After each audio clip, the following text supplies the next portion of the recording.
Hi mga ka-Go Gadgets! Nakikita nyo ba tong hawak ko? Tapo, CCTV camera. Outdoor CCTV camera po ito.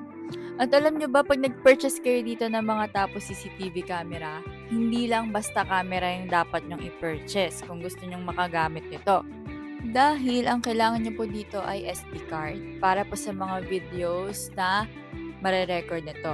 Dito po, ang SD card slot po nito ay nasa ilalim. Then, meron din naman po tayo mga bundles nito. Like, kagaya nito, pag nag-purchase ka nito with SD card, depende po sa storage ng SD card and ng tapo, CCTV, yung magiging price nito.